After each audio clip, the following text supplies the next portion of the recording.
Hello， 大家好，我是 Morris。那很开心大家回来。如果大家有看上一集的话，可以看到比较多是关于介绍 HYROX 跟大家为什么现在这么流行。那这次呢，我也邀请到我另外2个好队友，来嘛介绍一下。Hello， 大家好，我是 Elvin。嗨，大家好，我是 Boris。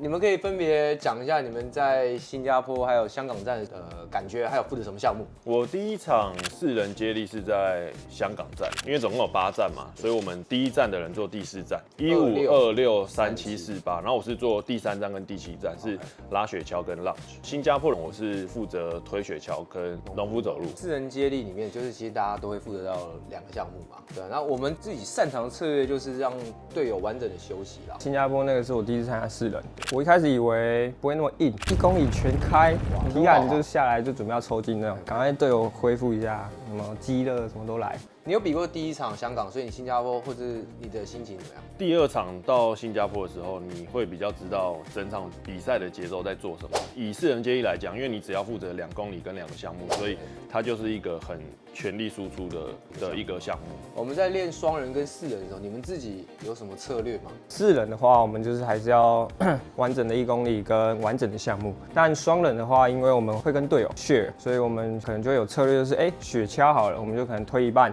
换队友推一半，可以让我们节省体力，然后同时可以做一点恢复。所以在训练上面也会针对这样的状况去做模拟跟搭配。Elvin 的话，他其实也比过蛮多场接力啦。可以介绍一下你自己比男双的时候，你的搭档是跟谁？你是怎么样比？那成绩是怎么样？我是跟 Sean 比双人，然后我一开始接触 HYROX 是比4人，对，然后那时候就只要跑2公里跟2个项目，所以它是相对来讲，你只要有运动习惯是很轻松的。但是以双人来讲的话，你们2个人要共同一起跑这8公里，只是说你们可以去 share 这个项目的距离，它是节奏是很快，然后是很高输出的。这部分就是要去配合2个人的默契。但我觉得双人也是 HYROX 里面我觉得最有乐趣的，因为你们2个是可以互相扶持，然后一起去分担这些项目，你们都表现得很好的时候，那个快感是很足够的。不错的话。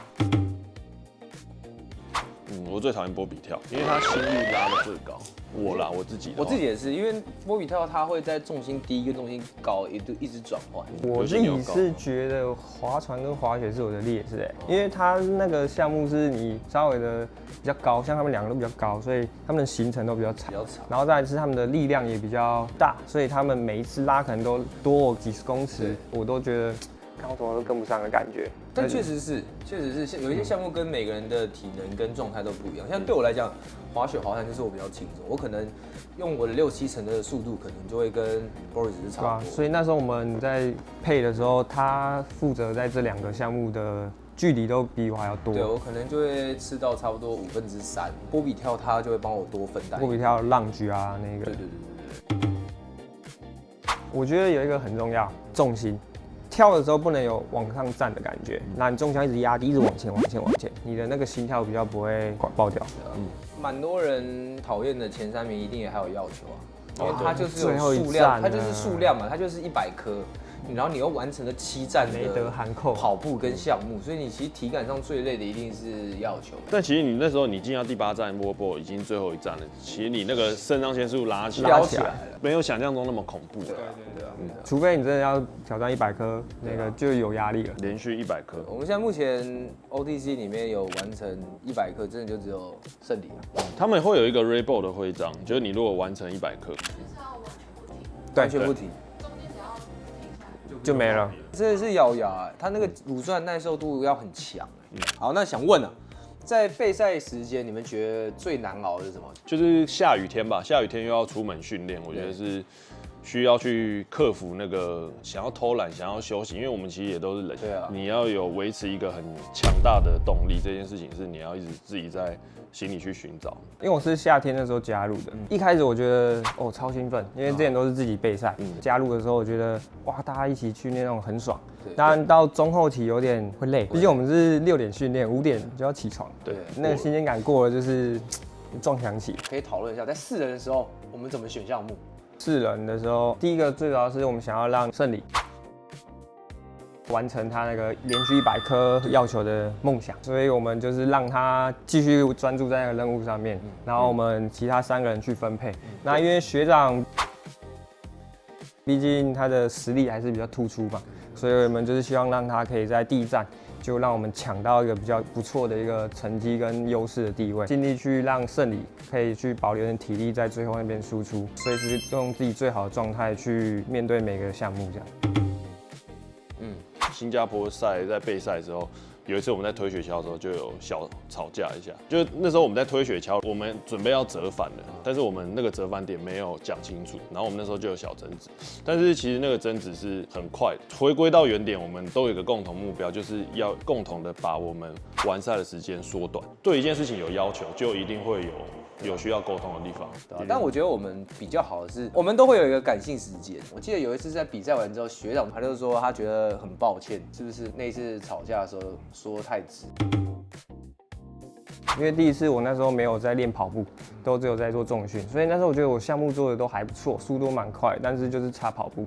所以在第二次的方向上，我就是变得比较多在练跑，重量就比较掉，所以我的肌力就整个掉下来。对，所以我就变成是，跑步其实带的还不错，但是我项目都做不太好。对，所以我就一直在这样去修正，在第三次可能就好维持住两边的平衡，把你们的动作修好磨好。其实这可以小结一下，就是像为什么大家都觉得练 High Rocks 你就真的很像是一个运动选手的那种状态，就是因为要练的东西太多了。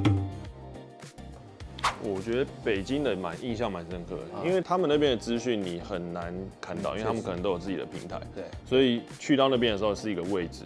但你实际在比赛的时候，你会看到很多中国的选手，其实他们能力是真的很强，很可怕。除了北京之外啊，我第一次参加是在台北，那时候哇，好多外国人，其实这个是好国际化的一个运动。然后在第二次我去香港的时候，发现哇，其实原来台北的那个欧美的人其实还反没有那么多。香港那个规模是真的是那时候让我大开眼界的感觉。香港很像嘉年华的感觉。对，因为像香港跟新加坡都是目前亚太区算是最大的两站。然后我自己印象最深的是新加坡啊，因为我们那时候我跟泰拉是比男女混双，泰拉已经是蛮壮的女生了，到了那个开始的起跑线的时候，发现哇很小只那边的女生基本上都是180多公分左右，那男生都是差不多180、190，然后又壮，而且跑得又快，对啊，就蛮颠覆我们对壮的人跑不快的这种想法。我补充一下，我觉得 High Rocks 的优点是它的项目是固定的，所以是可以量化的，可以根据每一场的成绩去加强，然后你在下一场比赛的时候，你又可以让直接的对比了。对，你就可以知道说，自己进步在哪边。我觉得这一点是入门友善的。对啊。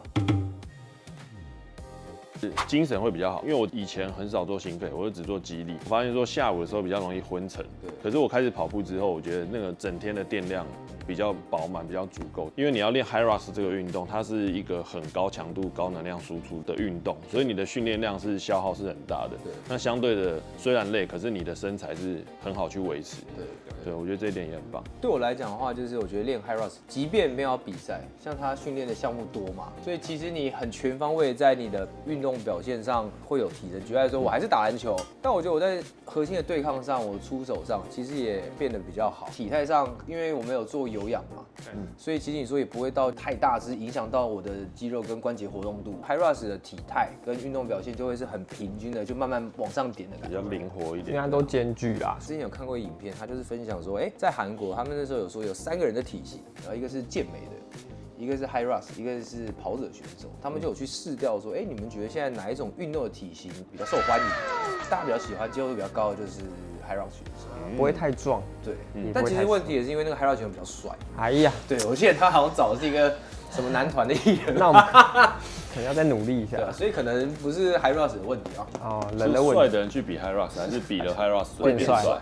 这个问题就非常的困难，这个问题就要交给大家。那如果大家有什么想法的话，我们就在下面留言跟我们回答，到底是 High Rocks 比较帅，还是长得帅的人去比 High Rocks？ 没错，我是 Morris， 你是 Elvin。Morris， 好，我们下次见，拜拜。对啊，跑步啊，因为跑步也是很重要的一个环节啊，你会一直跑来跑去。像我跟 Elvin 就是一直以来都是扮演的这个清水的角色。对啊，就是清水。有时候我们现在试一下。好。